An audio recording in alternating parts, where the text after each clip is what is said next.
you, Mr. President. Mr. President, like several in this chamber, I was asked for my input to the President on whom to nominate to the United States Supreme Court. And after much reflection, I recommended to the Vice President that Judge Neil Gorsuch of Denver, Colorado, should fill the Scalia seat on the Supreme Court. And I am, of course, very pleased that my advice was considered.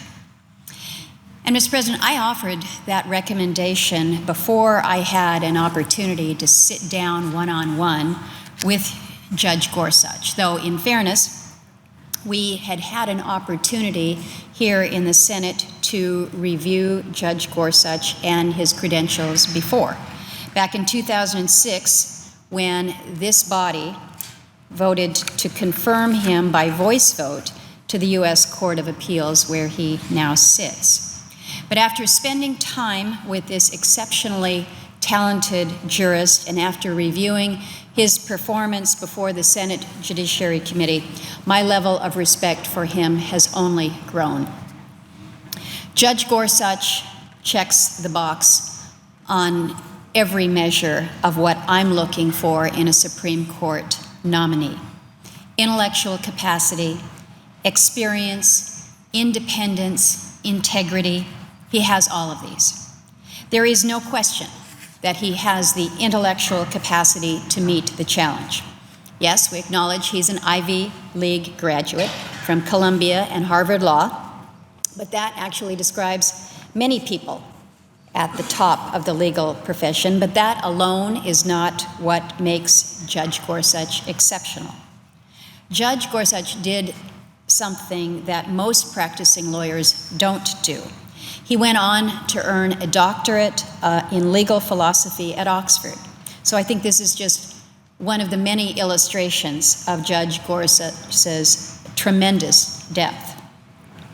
And whatever else my colleagues will have to say about Judge Gorsuch in this contentious confirmation debate, there is no question but that he is an intellectual heavyweight.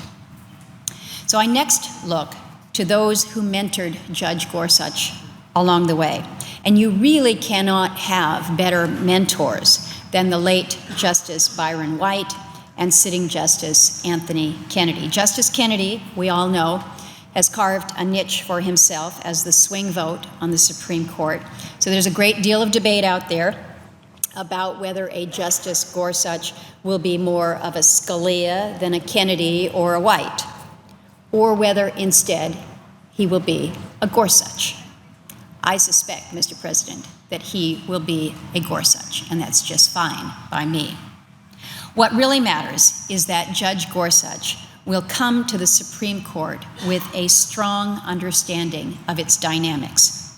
And there is no question that he will be effective from day one. No question but that he will be his own man. And I want to emphasize that point.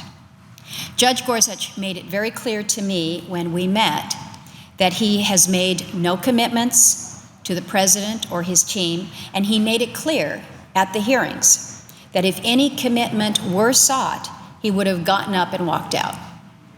After spending time with Judge Gorsuch, I believe him. I believe him on that. His commitment to an independent judiciary is resolute. And I think on this issue, he will not bend to political expedience, as he should not. He is not the president's man, not the party's man, nor will he represent an ideological movement on the court. Judge Gorsuch will be his own man, following the law where it leads. And that is what we should want in a Supreme Court justice. Judge Gorsuch's unshakable integrity explains why he has earned the unanimous well-qualified rating from the American Bar Association.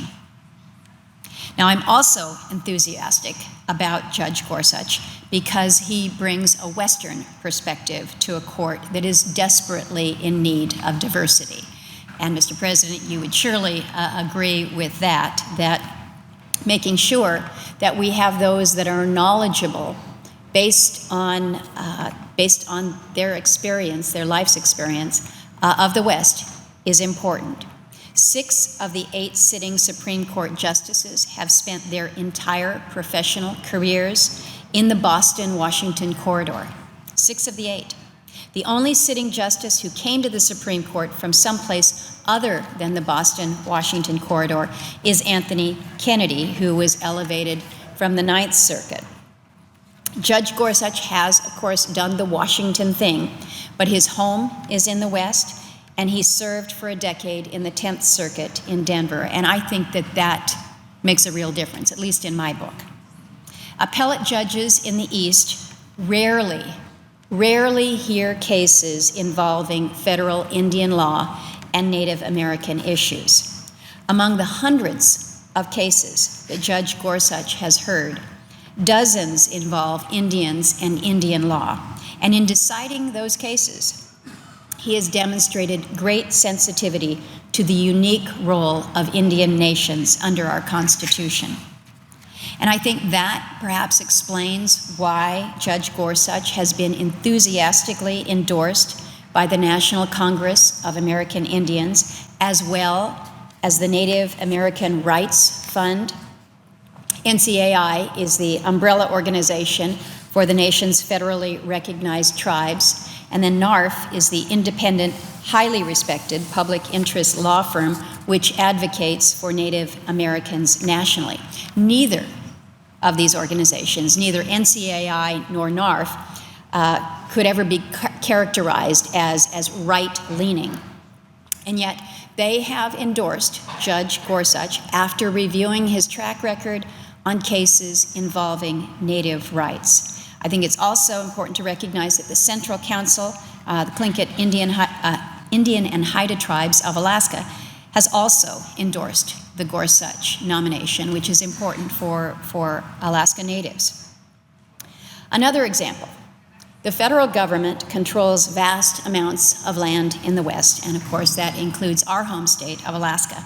Public lands cases tend to originate in the West, not in the East. And so it's tremendously important that somebody on the Supreme Court have a familiarity with these issues. And Judge Gorsuch clearly does. Along with the pervasive federal presence in the West comes a huge federal regulatory influence.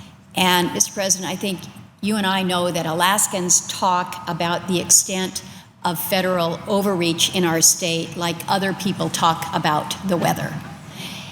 Alaskans will be interested to know, perhaps excited to know, that one of Judge Gorsuch's top intellectual interests is regulatory overreach.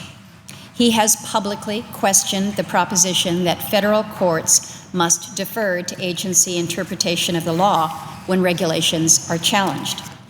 And that's a very good thing, because when a homeowner has to go to court to litigate the question of whether the pond in the back of his house is regulated wetland, the last thing that homeowner wants to hear is that the scales of justice are somehow tipped in favor of the agency on accord of the principle known as Chevron deference. Now, I understand, we all know, that there are some interest groups that suggest that Judge Gorsuch's views on Chevron deference means that somehow or other he stands for big business and against the little guy. But to those organizations, just allow me to introduce you to an Alaskan named John Sturgeon. Mr. President, you and I know him well. But Mr. Sturgeon was prohibited from taking his hovercraft, his boat, up a river adjacent to the National Park Service land. And Mr. Sturgeon had to go all the way up to the Supreme Court to vindicate that right. And against many odds, he won. So I think it is clear federal agencies can and do trample on the rights of the little guy. So I will tell you, Mr. President, I find Judge Gorsuch's views on the question of deference highly refreshing at this point in time. Now, I should point out that I don't agree with all of the opinions written by Judge Gorsuch. But I don't expect that from a nominee. That's almost an impossible standard. And in fact, Judge Gorsuch himself has acknowledged that. But I do expect that the nominee be always true to the law, as Judge Gorsuch has demonstrated throughout his career. And finally, from everything that I know, Judge Gorsuch is a good and a decent man. He's a husband, he's a father of 2 girls, he's an outdoor person, he's a person who gives back to the next generation. In addition to his judicial duties, he regularly teaches legal ethics and professionalism at the University of Colorado School of Law. And in the classroom, he's known to have great respect for his students and their diverse views. In endorsing Judge Gorsuch's elevation to the Supreme Court, the Denver Post suggested, while Democrats will surely be tempted to criticize the nomination of anyone Trump appoints, they'd be wise to take the high road and look at qualifications and legal consistency. That's an editorial from the Denver Post published on January 16 of this year, 2017. They're pretty wise words. Again, Democrats would be wise to take the high road and look at qualifications and legal consistency. That's what we should be looking at, Mr. President. That's what we should be looking at, and I think it's so unfortunate that many of my friends on the other side of the aisle have failed to heed this advice laid down in the Denver Post earlier this year. Mr. President, I have seen judicial nominees come and go over my 14 years in this body. But I will tell you, I haven't seen anyone more intriguing than Judge Gorsuch with his qualifications. He has had a stellar legal career. He is brilliant. He's a rock star among federal judges, and that kind of judge is the one that law students would compete to clerk for. And if this body could step back from the politics of all this, he should be confirmed with upwards of 80 or 90 votes, not subjected to a filibuster. That's the caliber of the person that we are considering. So I honestly cannot fathom why an individual of Judge Gorsuch's stature would be dragged through the mud. And Mr. President, I just don't believe that it reflects well on this body. I am known within the Senate for my independence in evaluating judicial nominees. And while I was not a part of the gang of 14 back in 2005 that proposed this standard for federal court nominees, I've pretty much chosen to live by it. Except in the most extraordinary of circumstances, I do not believe that judicial nominees should be denied a straight up or down vote. I just don't believe that they should be denied that. And I have practiced that. If one were to examine my record, it's clear. I have walked that walk. And sometimes it has been a walk accompanied by my friend, the senator from Maine. In the case of Godwin Liu's nomination to the Ninth Circuit, I was the sole Republican to stand up for this principle and vote against a filibuster.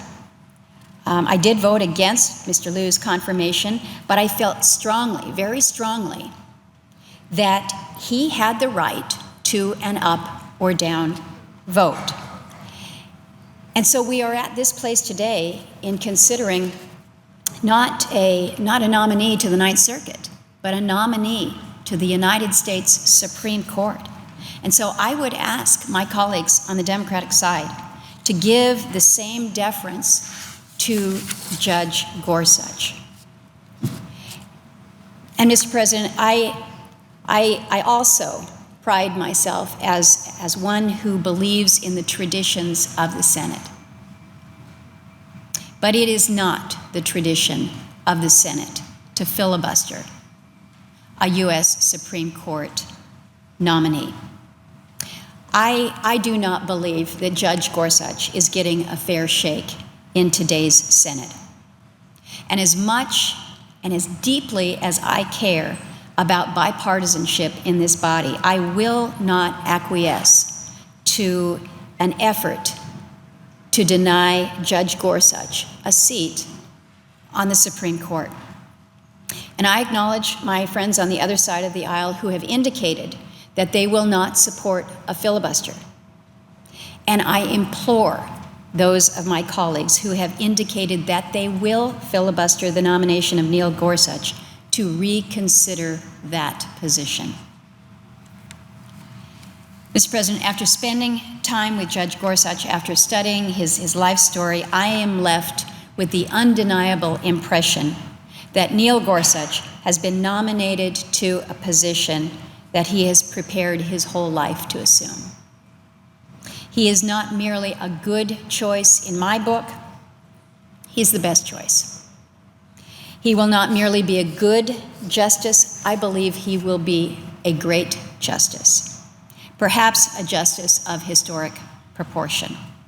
And so today I offer Judge Gorsuch my most enthusiastic endorsement, and I have no doubt that before we leave for Easter recess, he will be confirmed as an Associate Justice of the United States Supreme Court. And with that, Mr. President, I thank you and I yield the floor and would suggest the absence of a quorum. Clerk will